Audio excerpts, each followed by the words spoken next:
you can see as I said, 12 deep, side by side before dawn.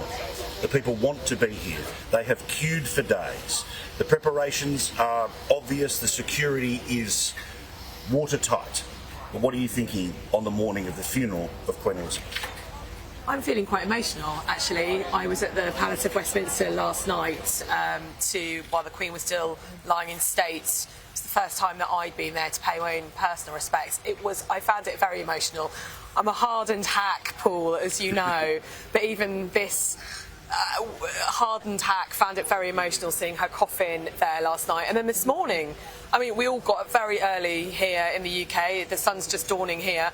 Thousands, if not hundreds of thousands of people on the streets. Last night I went to Parliament Square. People were camping overnight. Everybody just wants to be together. Everybody wants to commemorate our record-breaking Queen, but also to celebrate what an amazing legacy she leaves. We got some detail last night, Patrick, about the actual service. You can see the hand of history on the church service today, and the lessons that will be read, the hymns that will be sung. Some of them were used at her father's funeral, then again at her own wedding. We also learned too who will be in attendance from the royal family, including Prince George and little Princess Charlotte. We've probably all been to the funerals of grandparents and great-grandparents. I think it's a lovely moment in time that those children are there. It is, Peter. And what I've noticed so often, not least walking among the crowds, people say, it's like I lost my mum again. It's like I lost my gran again. And people are able to identify with the royal family's emotions at the moment. You know, so much of what they achieve as in their constitutional position is to be a reflection of ourselves. We can project onto them whatever we want. Right now we're projecting grief, and that's really healthy. They're fulfilling their function. And I think seeing George and Charlotte will really bring it into sharp focus. Charlotte, of course, was at her great-grandfather's funeral, Prince Philip's funeral, and I don't think any of us will forget the look on her face. She speaks for all of us. We see in her face, I'm sure in Prince George's face, the emotions that we are feeling, and as grown-ups we can't show. One of the things that we think about on any day of a funeral is that we're all just links in a chain, one that'll go a very long way this way and hopefully infinitely in that way.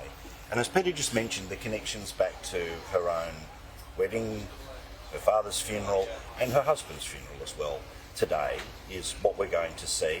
We're also going to see scenarios here where, despite the size of everything we've seen over the past week, all of this ultimately, as the sun goes down and we're heading towards an evening here in London, a very small family gathering for an absolute final goodbye to where she will rest for eternity in physical form.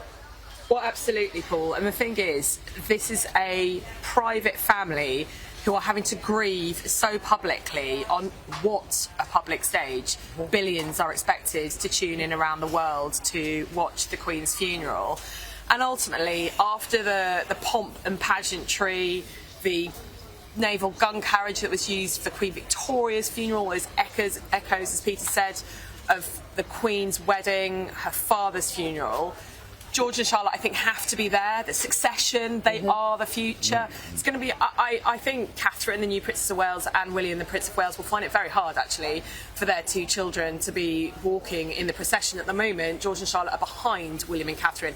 I actually might expect William and George to pair up, and then Catherine and Charlotte, just so that the parents can give the children some kind of comfort. It's a big job having to walk behind the coffin from the Abbey door to the lantern in the middle of the Abbey. But ultimately, tonight at 7 o'clock, no cameras within St George's Chapel.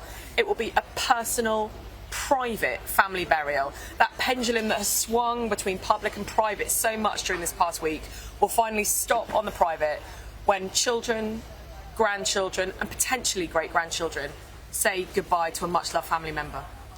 And on the way out to Windsor, where St George's Chapel is for people at home, of course, we expect, don't we, Patrick, like we're seeing these crowds down the Mall here in London, that route will be lined with people all the way through. It will. And for the final approach to Windsor Castle, to St George's Chapel, the hearse will turn up the Long Walk, which is this spectacular long strip of tarmac, which leads from Windsor Castle right through Windsor Great Park. And I'm hoping that there will be lots of opportunity there for the people, the local people of Windsor, people from all over the country, from all over the world. If I could choose a spot to watch today, that's where I would be. I know for everyone at home, you've heard a lot of hyperbole. You've heard what feels like the same thing being said for the best part of 10 days. But firstly, she deserves it. But secondly, I really just want to hang on this moment where there is very little that we all experience at the same time. We live in a world where you can watch 1,000 different things at any one time, different interests, different time zones, different countries, different faiths, different generations. But to see a symbol of the types of people that are going to be watching in lounge rooms in Japan, in Barbados, in Australia, places like the United States, this will be on in bars. The expectation is that we're going to be well over 1 billion, maybe more than that. But more importantly, at a time when there is such fracture, and I'm not talking about war, I'm just talking about the way that we live our lives, that we don't experience much at the same time. The final part of Queen Elizabeth's interaction with the world is that we will all be together for one moment, for 1 hour, seeing the same thing at the same time. And that's something that we should not take for granted, not because of the history and not because of all of those things, but just please drink in the moment that you are doing the same thing as a lot of people around the world. Patrick, means a lot to me. I mean, it was something that you wrote about, of course, about that togetherness of the past few weeks, but I wanted to really bring it home to the people watching right now that we all know it's not a television show, it is an experience at once for a lady who deserves it. And also, Paul, we should add, we're all experiencing it together, but it's a good thing. Yes. You know, we are honouring a good person Yeah. and a lifetime of duty and good work. She's going home. She's going home to Windsor, and by her own belief, she's going home to heaven. And that is a wonderful experience for us all to join in, whatever our own beliefs might be. I think that almost, hopefully not too much hyperbole, Paul, but that almost her last gift to all of us is bringing everyone together. She was the ultimate convener. She could bring people together that prime ministers couldn't. Even last night at the reception behind us at Buckingham Palace, she brought heads of government, realm prime ministers, governors general. Politics was off the table, yet, you know, Liz Truss, our new Prime Minister, will have had an opportunity to speak to many people that she wouldn't normally. President Macron, we've had issues with the Northern Ireland Protocol post-Brexit. Perhaps that might have been smoothed a little bit last night. So her last act is to bring all of us together, the politicians together, the queens and kings of European countries together, and the people together. You're right, after the pandemic, after COVID, it's been such a trying time for so many of us around the world. And just imagine, just on that point, just imagine 2 years ago, even 18 months ago, being so tightly packed together as we've seen in what they call now the Elizabeth line, that queue to get into Westminster Hall. We haven't had that sense of a physical communion for a long time.